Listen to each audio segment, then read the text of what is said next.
Halo, selamat pagi saudara-saudara yang kasih dalam Tuhan yang ada di Indonesia. Selamat sore buat saudara-saudara kita yang di Amerika. Hari ini, hari Minggu tanggal 16 Juni, kita akan melanjutkan Bible study kita dari buku Everlasting Covenant atau Perjanjian Kekal. Kita ada di chapter 20 yang judulnya Roti dari Surga. Dan sebelum kita masuk kepada topik pembahasan, kita akan apa namanya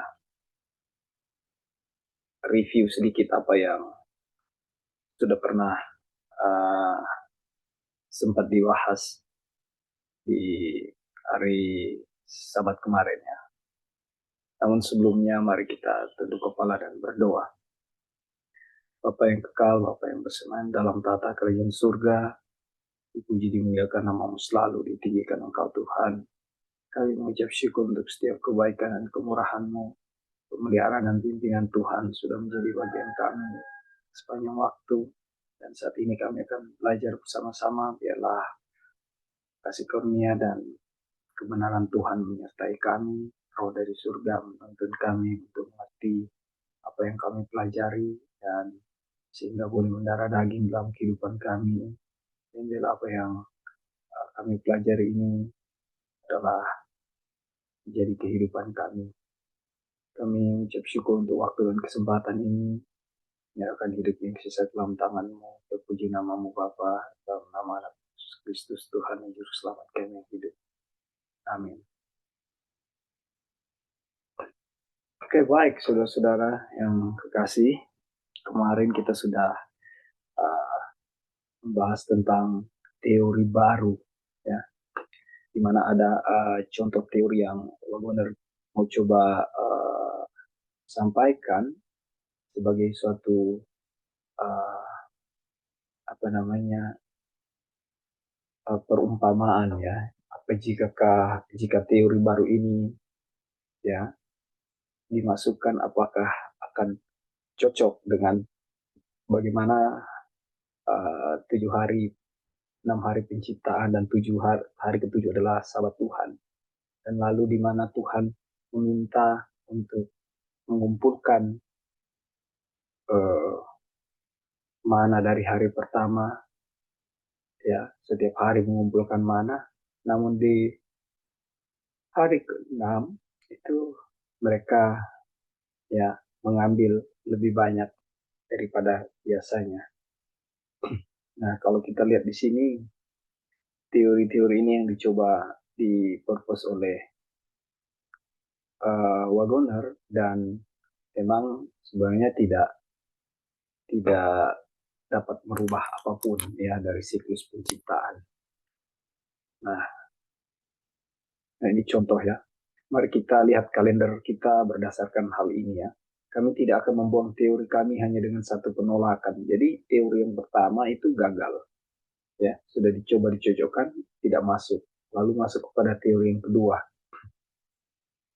Namun kami akan meneruskannya sampai akhir. Kami masih bersikeras bahwa hari ke-6 tidak berarti hari ke-6 dalam seminggu, tetapi hanya 1/6 dari waktu. Sekarang, karena pada hari ke-6 kita harus mengumpulkan 2 porsi mana, dan hari ke-6 kita tidak lagi jatuh pada hari Jumat selama 6 minggu, maka kita tidak boleh mengumpulkan 2 porsi mana pada hari itu. Jadi ketika hari Sabat berikutnya tiba, kita harus berpuasa dan seterusnya setiap hari Sabat selama 6 minggu.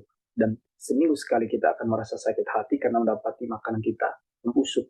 Jadi teori apapun saudara-saudara yang mencoba dimasukkan untuk merubah siklus penciptaannya, kita tahu sekarang ini ada banyak sekali teori-teori baru yang muncul yang menyatakan bahwa Sabat itu bukan seperti 6 hari penciptaan lalu hari ketujuh Sabat Tuhan, ya. Mencoba dibantah hal ini, namun itu pun tidak bisa. Wagner dulu sudah mencoba itu dengan beberapa teori, jenis teori yang dicoba, namun itu tetap tidak merubah daripada siklus penciptaan. Dikatakan dengan mengadakan teori ini, tentunya setiap orang akan setuju bahwa jika kita tidak menghentikan teori absurd kita, maka kita layak kelaparan. Ya. Perlu diingat bahwa keadaan kita akan menjadi lebih buruk jika kita tidak memulai dengan yang benar. Seperti yang kita lakukan dalam kasus ini. Dalam hal ini, kita memulainya dengan hari pertama dalam minggu itu. Sehingga hari ketujuh itu jatuh secara teratur pada hari ketujuh dalam minggu itu. Seperti yang telah Tuhan perintahkan. Jadi dua teori yang di atas yang coba dikemukakan oleh Wagoner, ini mau istilahnya dia coba untuk cocokologi, ya untuk dicocok-cocokkan, apakah ini masih fit. Ya, namun tentunya ketika Tuhan perintahkan untuk mengumpulkan dari hari pertama, hari kedua, ya, mana itu, ketiga, keempat, dan hari kelima, lalu tiba hari keenam mengambil 2 kali lebih banyak dari seperti biasanya, ya, dan itu akan terjadi seperti itu. Nah, sementara teori-teori yang coba dimasukkan itu hanya akan membuat apa, saudara? Mana ini busuk, ya. Namun jika kita harus meneruskan teori kita lebih jauh dan memulainya di lain waktu, maka kita harus melibatkan kasus ini lebih jauh. Jadi uh, tidak ada gunanya, saudara-saudara, ya, untuk membahas masalah ini lebih lanjut. Memasangkan teori itu tidak ada gunanya. Mungkin akan terlihat membuang-buang waktu untuk membahas pengandaian seperti itu. Tetapi jika hal itu akan menunjukkan kepada pembaca kemustahilan teori bahwa hari ketujuh dalam perintah tersebut berarti bagian hari ketujuh dari waktu yang dapat dipilih oleh manusia, dan bahwa hal itu memang dan harus berarti hari ketujuh dalam seminggu, maka tidak ada ruang dan waktu yang terbuang. Apa yang sudah diatur Tuhan tidak salah, saudara-saudara. Oke, sejauh ini ada tambahan dari saudara-saudara, masukan?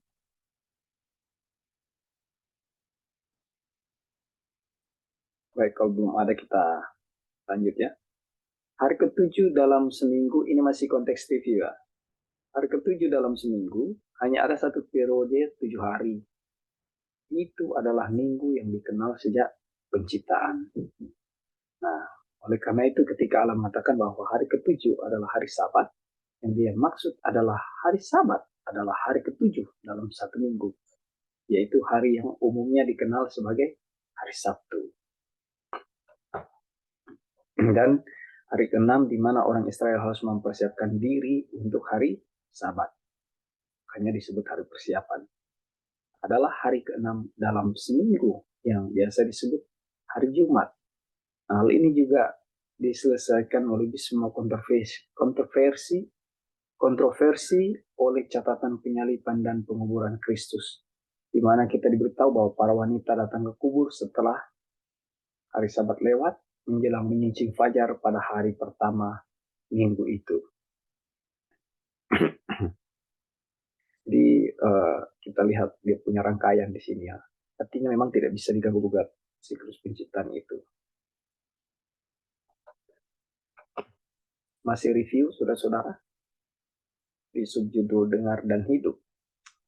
Pada akhir pengembaraan di padang gurun, Musa berkata kepada bangsa itu, segenap pemerintah yang kusampaikan kepadamu pada hari ini, haruslah kamu lakukan dengan setia, supaya kamu hidup dan bertambah banyak, dan kamu memasuki serta menduduki negeri yang disajikan Tuhan dengan sumpah kepada nenek moyangmu, dan engkau harus ingat kepada seluruh perjalanan yang kau lakukan atas kehendak Tuhan Allahmu di padang gurun selama 40 tahun ini dengan maksud merendahkan hatimu dan mencobai engkau untuk mengetahui apa yang ada dalam hatimu, yakni apakah engkau berpegang pada perintahnya atau tidak. Jadi, yang merendahkan hatimu, membiarkan kau lapar, memberi engkau makan mana yang tidak kau kenal, dan yang juga tidak dikenal oleh nenek moyangmu, yang membuat engkau mengerti bahwa manusia hidup bukan dari roti saja, tetapi manusia hidup dari segala yang diucapkan Tuhan.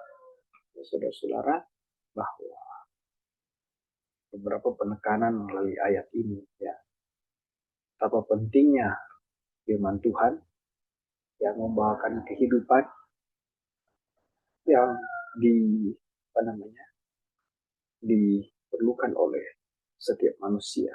Jadi bukan semata-mata oleh makanan jasmani saja, tapi makanan rohani, ya, atau firman itu akan memberikan kehidupan.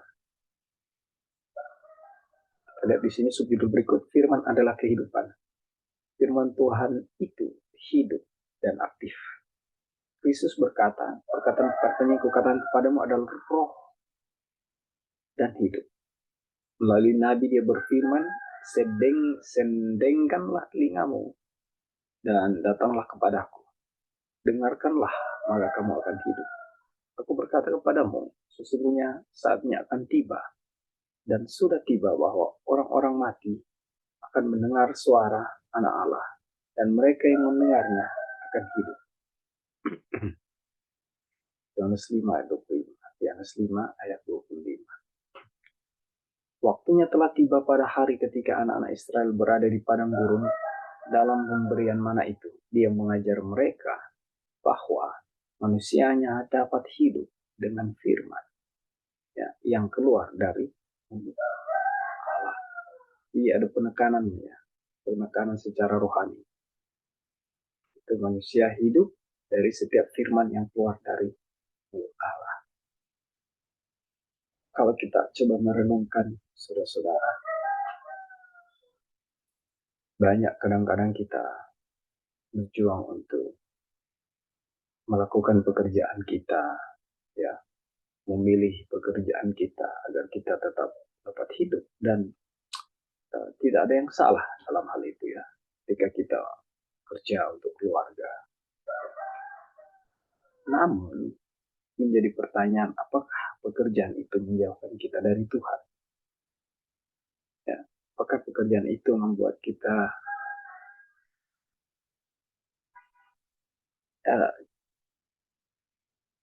mengabaikan prinsip-prinsip kebenaran? Ya, atau apakah pekerjaan itu justru membawa berkat dalam pelayanan, ya, terhadap sesama, atau apakah pekerjaan itu membawa berkat bagi orang? Ya. Jadi ketika kita mempercayai firman, Tuhan memelihara kehidupan kita, saudara-saudara. Sehingga tidak perlu ada yang disebut kekhawatiran. Hidup melalui firman. Perhatikan hal ini dengan baik. Melalui mana Allah sedang menguji bangsa itu untuk melihat apakah mereka akan berjalan dalam hukumnya atau tidak. Tetapi pada saat yang sama, dia juga sedang mengajar mereka bahwa hukum Taurat adalah kehidupan. Ya. Yesus berkata, dan aku tahu bahwa perintahnya itu adalah hidup yang kekal. Yohanes 12 ayat 50. Mereka harus menaati perintah-perintah itu agar mereka dapat hidup. Tapi mereka dapat menaatinya hanya dengan mendengarnya. Ya.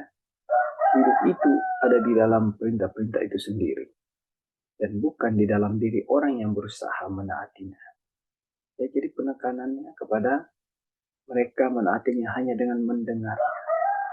Ketika kita mendengar kebenaran firman Tuhan itu, ya, dan membiarkan kebenaran itu menjadi bagian kita, tertanam di dalam diri kita, ya, sehingga dengan pertolongan Tuhan itu, kerjaan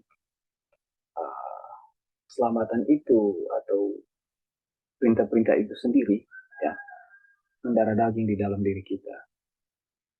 Ya. Dan itu dikatakan hidup itu ada di dalam perintah-perintah itu sendiri. Jadi kehidupan ada di dalam hukum-hukum Tuhan. Bukan ada di dalam diri orang yang berusaha menaatinya. Kehidupan itu ada di dalam hukum-hukum itu. Kadang kita salah kaprah bahwa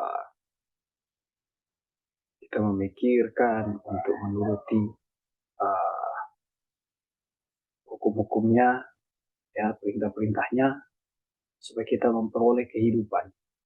Ya, terbalik, di dalam hukum itu sendiri atau perintah-perintah itu sendiri, itulah hidup. Hidup ada di dalam hukum-hukum itu sendiri. Ya, dikatakan ia tidak dapat memperoleh kehidupan dari usahanya sendiri. Namun ia harus memperoleh kehidupan melalui perintah-perintah itu. Kehidupan kita melalui perintah-perintah, bukan melalui usaha kita untuk menuruti perintah-perintah. Mengerti ya sampai di sini, saudara? Ada pertanyaan, tambahan, masukan? Silakan.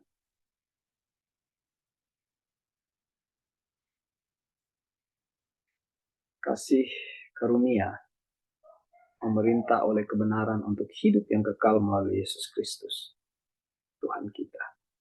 Alasannya adalah karena firman itu sendiri adalah hidup, dan jika kita mendengarkannya dengan penuh perhatian, kita akan dihidupkan olehnya.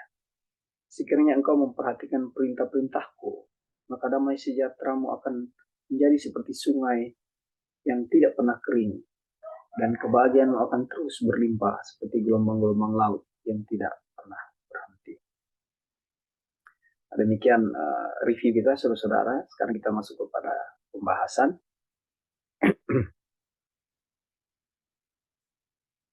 Jauh ini apakah ada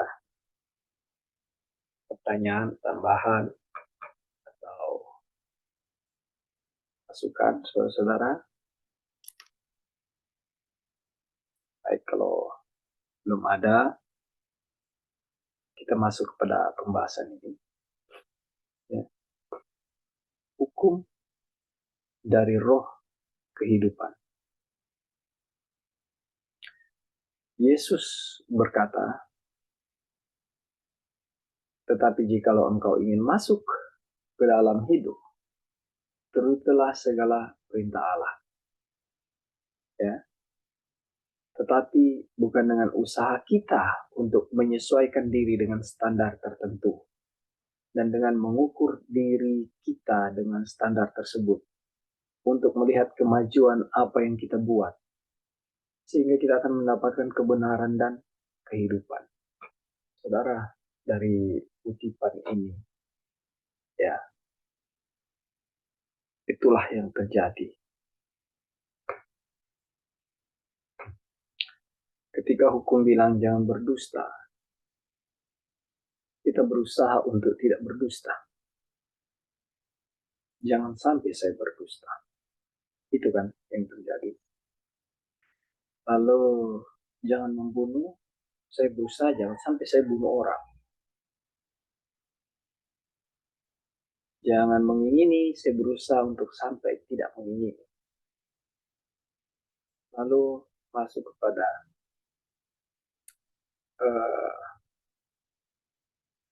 standar. Itu disebut ketika kita berusaha melakukan itu disebut kita menyesuaikan diri dengan standar itu. Ya. Karena hasil atau yang terjadi adalah kita akan mengukur diri kita dengan standar tersebut. Jatuh-jatuhnya akan ke situ. Ketika kita mengukur diri kita dengan standar tersebut, ya, kita akan cenderung melihat, ya, kemajuan apa yang sudah kita buat.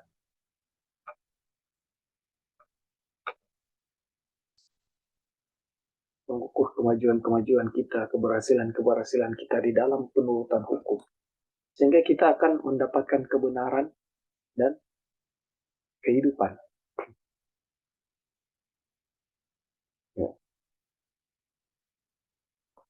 Sebentar, saudara-saudara.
Jadi saudara-saudara kita lanjut. Jadi perhatikan ya saudara-saudara bahwa ketika kita menyesuaikan dengan standar, ya kita akan cenderung untuk mengukur diri kita dengan standar tersebut. Dan kita akan cenderung melihat kemajuan apa yang sudah kita buat. Karena kita berpikir dengan konsep seperti itu, kita akan melihat, kita akan mendapatkan kebenaran kehidupan. Cara seperti ini, saudara-saudara, adalah cara-cara yang membuat orang Farisi menjadi Farisi, tetapi bukan orang Kristen.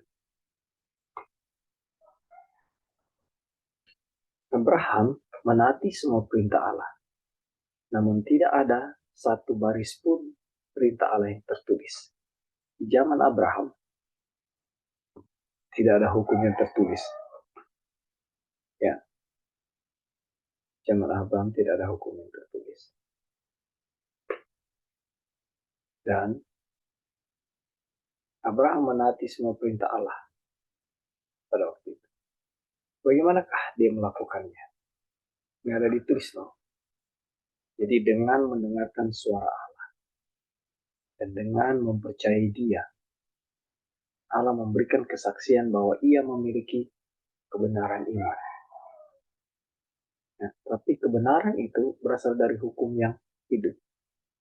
Hukum roh yang memberi hidup di dalam Kristus. Roma 8 ayat 2. Hal ini seperti yang akan kita lihat nanti. Sama sekali tidak berbeda dengan hukum yang tertulis di atas loh-loh batu. Kecuali bahwa hukum itu tertulis di atas batu hidup.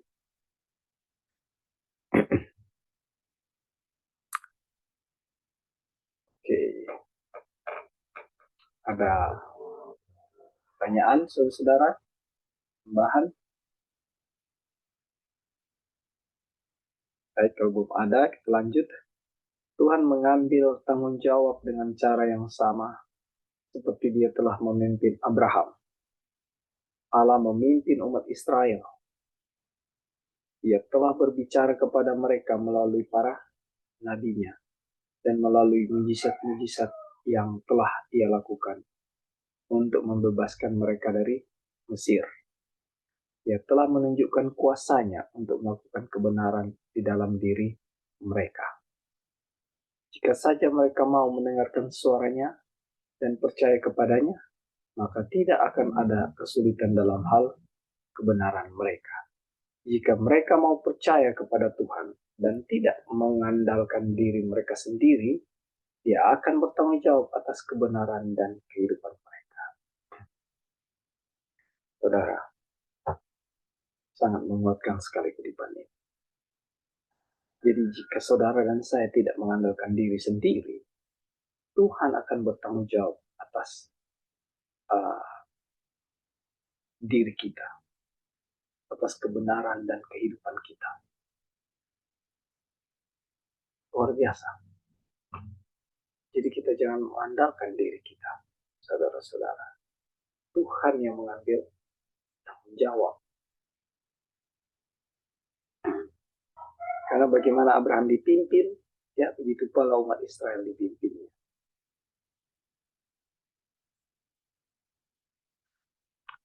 Dengarlah, hai umatku. Hendak memberi peringatan kepadamu, hai Israel. Jika kau mendengarkan aku, janganlah ada di antaramu Allah lain. Dan janganlah engkau menyembah kepada Allah asing. Akulah Tuhan Allahmu yang menuntun engkau keluar dari tanah Mesir. Bukalah mulutmu lebar-lebar, maka aku akan membuatnya penuh. Mazmur 81 ayat 8 sampai 10. Berbagilah orang yang lapar dan haus akan kebenaran, karena mereka akan dipuaskan. Istimewa 6. Dalam pemberian mana Allah berusaha mengajarkan fakta ini kepada mereka, dan di dalam catatan ini Dia mengharapkan kita untuk mempelajarinya. Oleh karena itu, marilah kita mempelajarinya mempelajari ya lebih teliti lagi.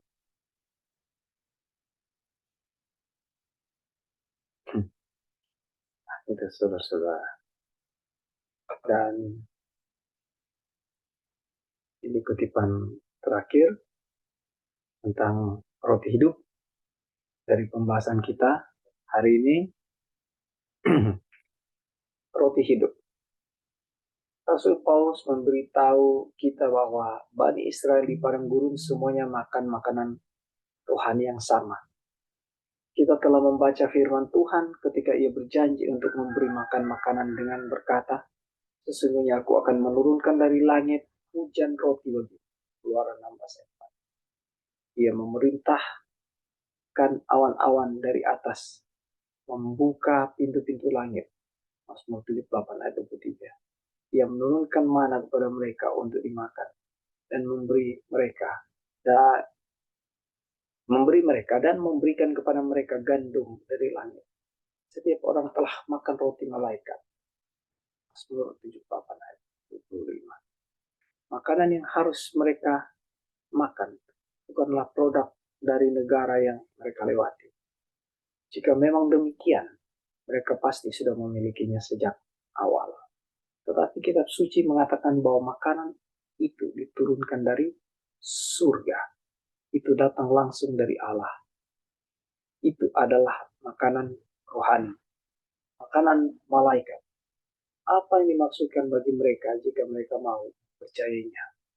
Jika belajar dari perkataan Kristus, ketika pada kesempatan lain ia memberi makan banyak orang di padang gurun. Jadi Tuhan di dalam perjalanan bangsa Israel sudah menyiapkan segala sesuatunya. Ya. Bahkan makanan itu adalah makanan yang turun dari surga. Demikianlah pembahasan kita, saudara-saudara. Terima kasih untuk partisipasinya dan kita akan lanjutkan sahabat yang depan untuk chapter 20 ini. Saya melihat bahwa kebenaran firman Tuhan ini penekanannya di mana Tuhan itu penuh kasih, Tuhan bertanggung jawab untuk kehidupan saudara dan saya. Dan biarlah itu menjadi kekuatan buat saudara dan saya untuk terus lanjut di dalam pelayanan, di dalam kehidupan kita, menjalani kehidupan kita setiap hari. Kita membutuhkan pertolongan Tuhan. Dan biarlah apa yang kita pelajari ini boleh menjadi kekuatan buat kita semua. Dan nama Tuhan dimuliakan. Saya bawa dalam nama Tuhan kita Yesus Kristus. Kita akan berdoa.